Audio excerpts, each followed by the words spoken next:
नमस्कार दोस्तों, आज हम आपको ले चलेंगे नागेश्वर ज्योतिर्लिंग यात्रा पर। नागेश्वर ज्योतिर्लिंग भगवान शिव के 12 ज्योतिर्लिंग में से एक है और इसका महत्व धार्मिक और ऐतिहासिक दोनों दृष्टिकोण से बहुत ही खास है। तो चलिए इस यात्रा को शुरू करते हैं।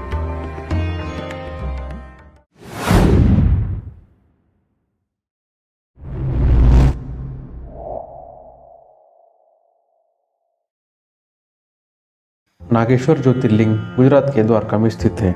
दोस्तों, द्वारका नगरी केवल भगवान श्री कृष्ण के लीलाओं के लिए ही नहीं बल्कि भगवान शिव के नागेश्वर ज्योतिर्लिंग के लिए भी विख्यात है। ये मंदिर द्वारका शहर से करीब 17 किलोमीटर दूर स्थित है। नागेश्वर ज्योतिर्लिंग की महिमा और इसके पीछे की पौराणिक कथाओं को जानने के लिए हमारे साथ इस वीडियो में बने रहे।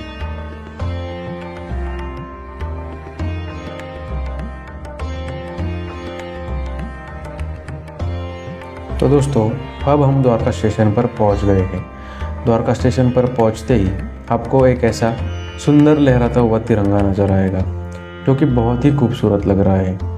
द्वारका स्टेशन पर हमने IRCTC का लॉन्च बुक किया है जो 60 रुपीज़ पर पर्सन हमें मिला है। उसमें हमने शॉवर ले लिया, फ्रेश हो गए और आगे के दर्शन के लिए निकल पड़े। अगर आपको IRCTC के लॉन्च के बारे में और जानकारी चाहिए तो मैंने डिस्क्रिप्शन में लिंक दे रखा है, आप वहाँ पे जाके चेक कर सकते हो। स्टेशन से बाहर आते ही हमने ऑटो ले लिया था। नागेश्वर ज्योतिर्लिंग जाकर आने के लिए लगभग उसने 500 रुपये का किराया हमें बताया था, जो बहुत ही ज़्यादा लग रहा था। लेकिन इसके बारे में पूछने से उनसे ये पता चला कि यहाँ पे कमाने के लिए ज़्यादा सोर्सेस ही अवेलेबल नहीं है। जो कुछ है वो सब इनका रिक्शा के ऊपर ही डिपेंड है। यहाँ की ज़मीन आप देख सकते हो, यहाँ की ज़मीन खेती के लिए भी पोषक नहीं है, तो यहाँ पे खेती नहीं होती। जो कुछ उनका रहता है वो इसी के ही ऊपर डिपेंड रहता है। तो अगर आप भी कभी आओगे तो 10-20 रुपए के बारे में ज़्यादा नहीं सोचोगे तो ही अच्छा है, क्योंकि मुझे लगता है इसी से थोड़ा डेवलपमेंट में इनको मदद मिल सकती है।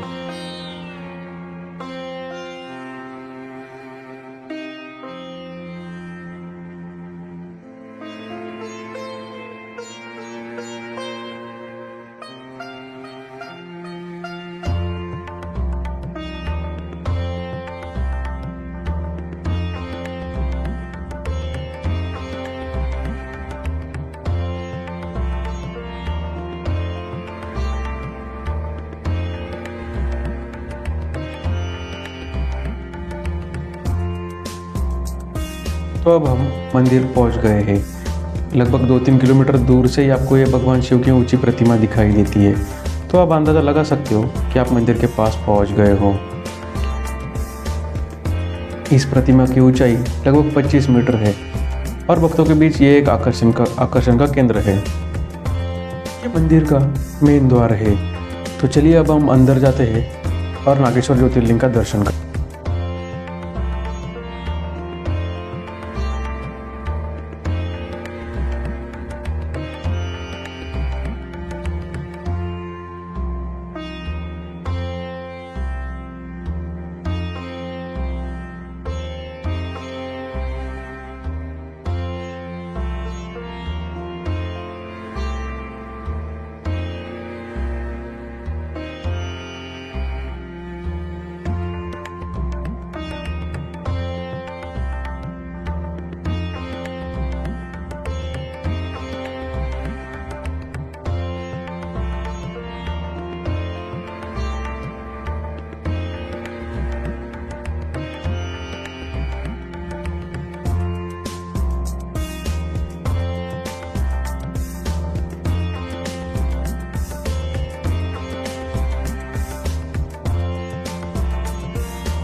जब आप नागेश्वर ज्योतिर्लिंग के दर्शन के लिए आएंगे तो आपको यहाँ की पवित्र और शांतिपूर्ण वातावरण का अनुभव होगा।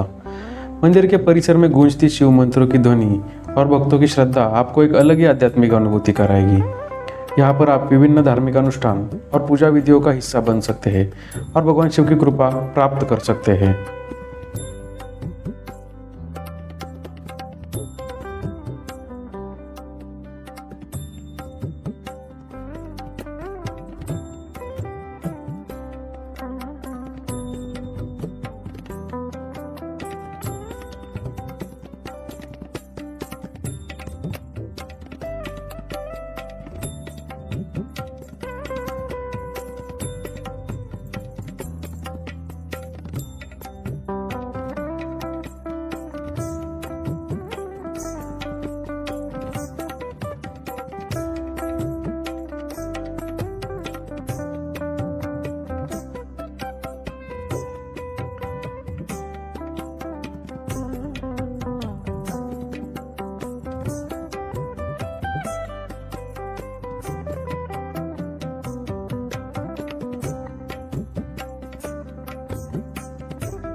माना जाता है कि नागेश्वर ज्योतिर्लिंग की स्थापना महाभारत काल में हुई थी। यहाँ की प्रमुख कथा के अनुसार एक बार दारुका नाम की राक्षसी ने भगवान शिव के भक्त सुवर्ण सिद्ध को बंदी बना लिया था। सुवर्ण सिद्ध ने भगवान शिव की आराधना की और भगवान शिव ने प्रकट होकर दारुका राक्षसी का संहार किया और अपने भक्त को मुक्त किया। तभी से यहाँ पर शिवलिंग की पूजा नागेश्वर ज्योतिर्लिंग के रूप में की जाती है।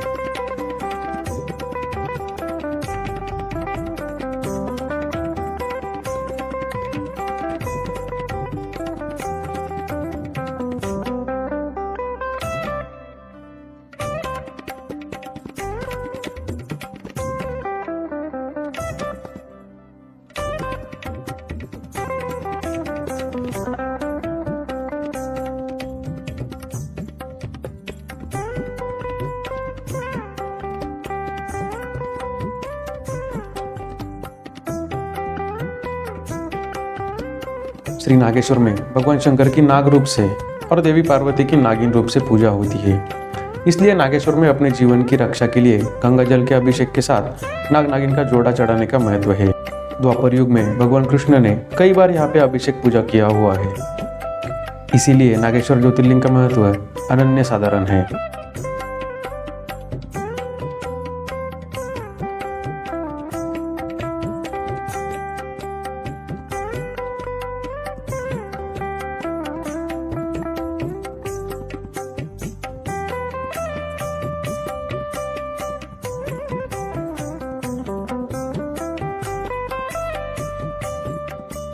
तो चलिए अब हम भगवान शिव के विशाल प्रतिमा का दर्शन करते हैं, जो कि यहाँ का मुख्य आकर्षण है।